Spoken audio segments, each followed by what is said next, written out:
Hey guys, Lewis here. Today we're going to be taking a look at my wife's 2009 Chevy Tahoe and checking out the SRS Air Bag warning light and see if we can't figure out which sensors have gone bad.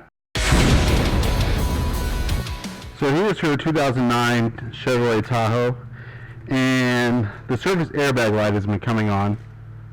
It's come on a couple times in the past and gone off, and now it's come on and stayed on and doesn't go away. So let's take a look. So upon turning on the ignition, you'll get the SRS Airbag warning light or message, and then also the airbag warning light. This used to come on and go away, and now it comes on and stays on, so it's certainly an electrical, and from what I understand, it's actually the front sensors. The front sensors on these trucks apparently get a lot of water and tend to get corroded, and this truck has almost 187,000 miles on it, so it's about time that a sensor has gone on it. So fortunately or unfortunately, what that means for me today, us in this video, is I got to take the front end off the truck and look for those two sensors. And what I'm hoping is they're about $70 from Dorman aftermarket. I haven't seen any of the other sensors for sale, just the front ones. But I'm hoping that if I can find out if one looks more corroded than the other, or if one or both are corroded, I'm able to clean the corrosion off and put it back together and see if it works. I won't have to get any new ones. You know, obviously this is a safety system. I don't want to skimp out, especially this is my wife's truck and the kids are in it all the time. I want everything to be perfect, so spending the $140 or whatever it is for the sensors is not a big deal in that scale and that frame of reference. But I'm going away on business this week, and so today I just want to take off the front end, find the sensors, see if there's anything visibly wrong, and then I'll put it all back together, and if I have to, I'll order the sensors and throw them back in when I get back. But for you, this will all just be one video. Now, I've got my budget OBD2, not ODB, big difference there. But there are no codes. There's no codes here. And so what that says to me is that this is the front sensors, it's not the actual airbag module. Perhaps if you have one of those big touchscreen Maxtel or whoever makes them, or you know, if you spent too much money on a Snap-on, or you actually have the GM tool, it might give you a code, but just basic OBD2 codes, nothing is even showing up. So it's separate and it's in the airbag module itself. Now, I'm no master mechanic, but I've got this Haynes repair manual, and these things can be kind of helpful. It doesn't really say anything about diagnosing the airbag modules, but it does give you descriptions of them. And it does tell you, for safety, when you're working on this, you're going to want to put the car straight ahead and then disconnect the battery cable, the negative cable. We're going to do that. And then it says to wait at least 2 minutes for the backup power supply to be depleted. So apparently there's a capacitor somewhere in there that has power that will fire the airbags even if it doesn't have power from the battery. That's probably good for an accident, something happens, you still want the airbags to go off. Again, I'm no master mechanic, that's obvious, but just take every precaution you can, be safe, read the manuals, read safety warnings, but I'm just taking you on for the journey today, and hopefully that'll help you out if you get this light on your car so you don't have to go spend who knows how much at the dealership. And I'm hoping I don't have to go to the dealership either. I'm hoping that I can just get those sensors and get the new ones in there, but we'll see. All right guys, let's get the truck in the garage.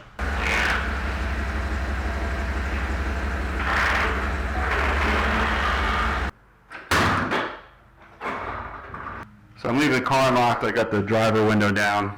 Let's pop the hood. And we'll get the battery disconnected. So in this truck there's only one battery. There's another spot over there, so make sure you check on yours that both batteries are disconnected if you have two. But this one only has one. I turned this Optima a couple years ago. It's performed fantastic. But as you can see, there's this sort of bracing here that kind of gets in the way, so we're going to zip this off, and then when we get to the negative terminal, I'll take that off.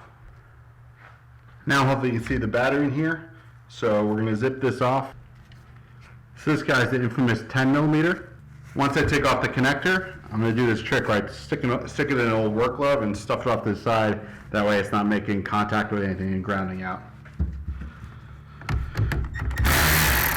So we don't need to take that nut off all the way. Just enough to loosen it up to get it off the battery terminal. It should spark. Sometimes it sparks.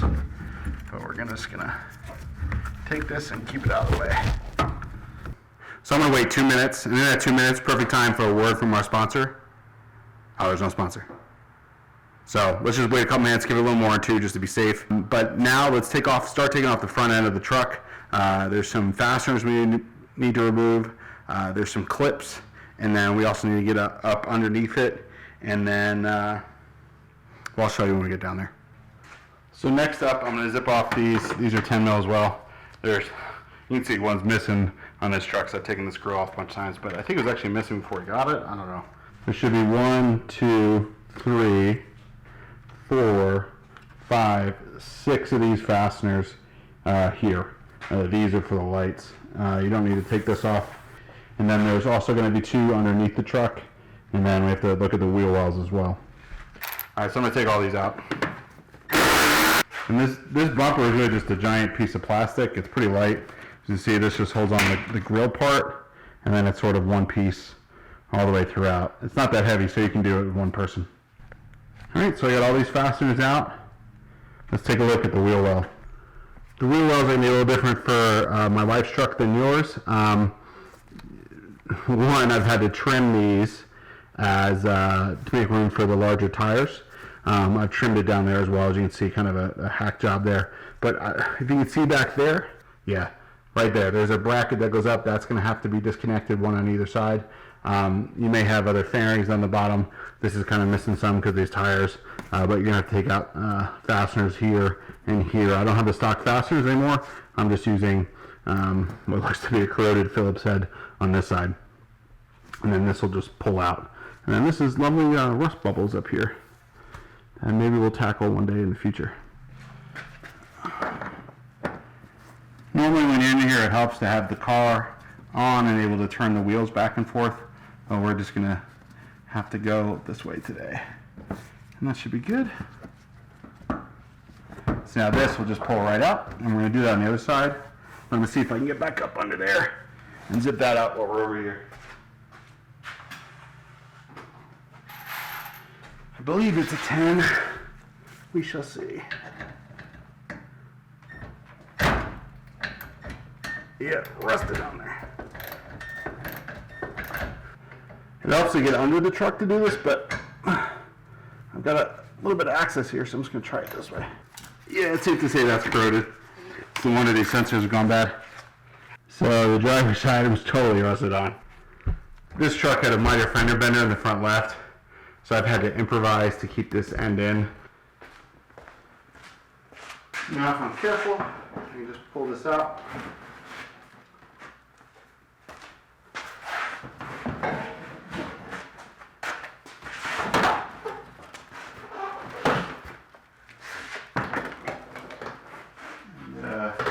We disconnect the fog lights here.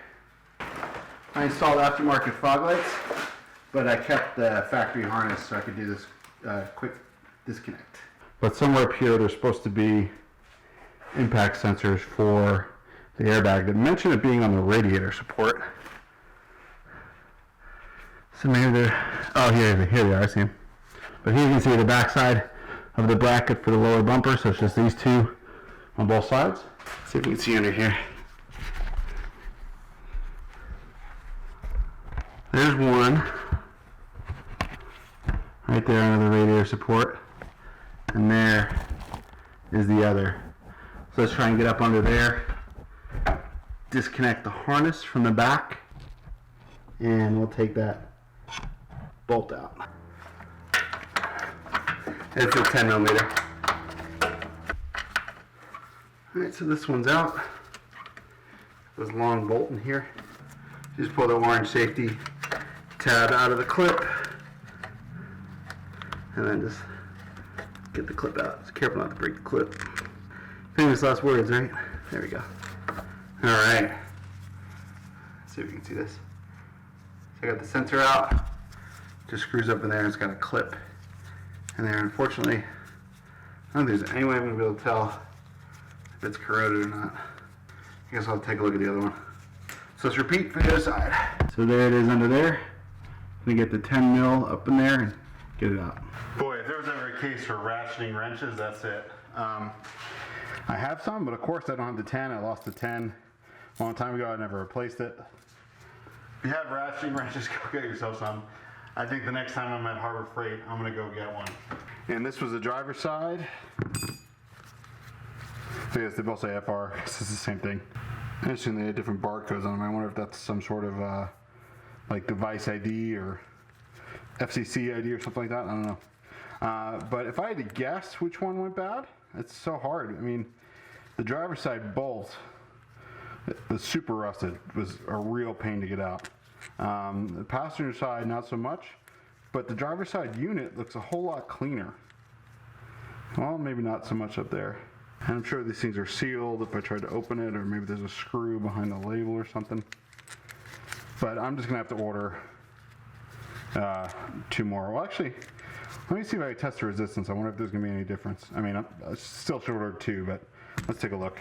So I've got out my little voltmeter tester, and I'm no expert, but I'm testing some resistance here, and I don't know what these are supposed to show, but they don't show any resistance, and then they don't show any continuity either. Like, I did get them both to show up. I don't know what it means. 460. Let's see if you can see it on the camera. I've just got it on resistance and the beep tone on continuity to beep. And there's no continuity in here, which maybe that's good. Maybe it only goes, maybe there's only continuity if the sensor is triggered by an accident. But if I get these on the right terminals, get up 459, 460. This one's 458. I think the other one goes 461. So I'd assume that's within range for what they're supposed to be, but I don't know. So I'm just gonna bite the bullet and order 2 new of these. They're 70 bucks each at Rock Auto. So it's a week later almost, and the parts came in. Looks like it's Dorman 590222. So here are the new sensors and the old ones, and they seem to be identical. I'm glad the new ones came with new bolts. These old ones are a little rusty and crusty, so I'll put some anti-seize on the new ones so they go on a little better. But they look the same, the connectors look the same. You always want to make sure the new part matches the old part, and these seem to do it, and it doesn't matter which one's left or right. They're identical, at least in this case.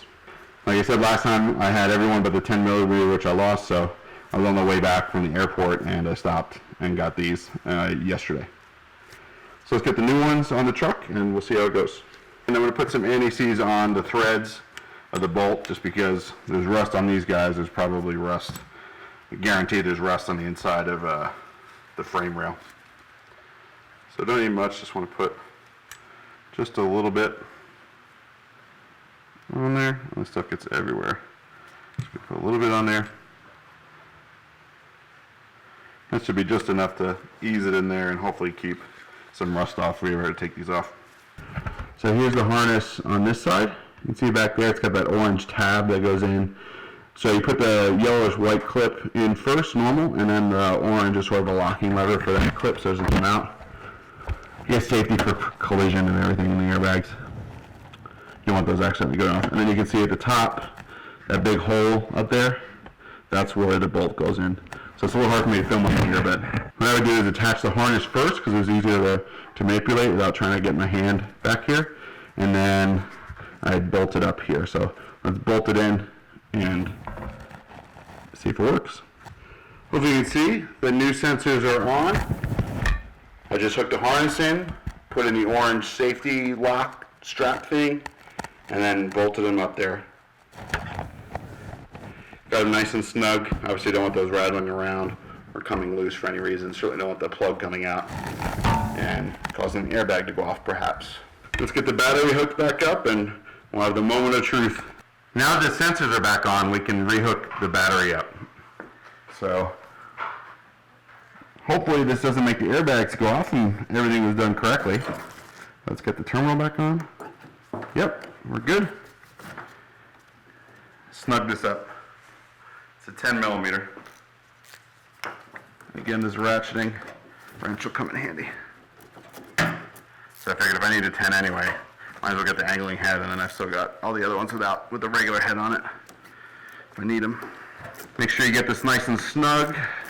A loose battery post can cause all sorts of issues. Alright, so what you don't want to do is buy the Harbor Freight one because it literally just broke in my hand. So I hope I can fix that.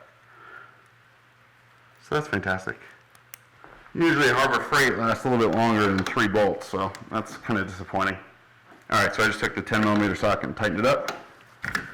The batteries all back in there. Let's get the support in for the fender. So the support goes underneath. And I like to do, because there's 4 of these and it's a little awkward, is to get them started a little bit each.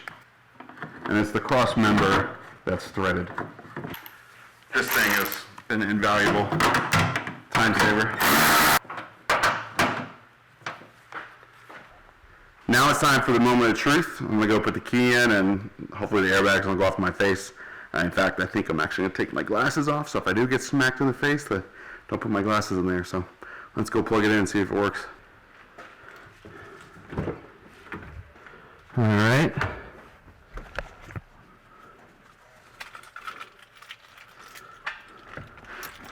Let's put the key in.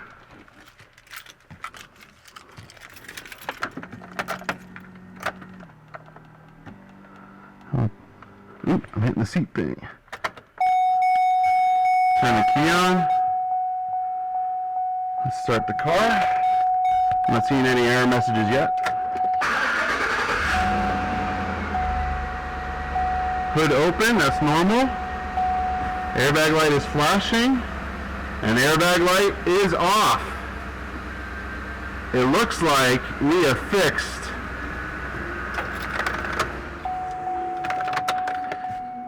airbag light flashes again. It looks like we have fixed this SRS check service airbag sensor on this 2009 Tahoe. As you saw, I didn't get beamed in the face with the airbag. Turned the car on, airbag light flashed for a couple seconds as normal, and then went off. No error messages. We'll see if that stays that way. But now it's time to get the front fascia back on the truck. So you just get it on the bumper. Let it rest up here. So I've got the bolt on the inside here, the 10mm on the bottom over here, the 10mm on the bottom over here. Still need to do the fender liner over here and the fender liner over here. So next I'm going to put in the 10mm across the top here.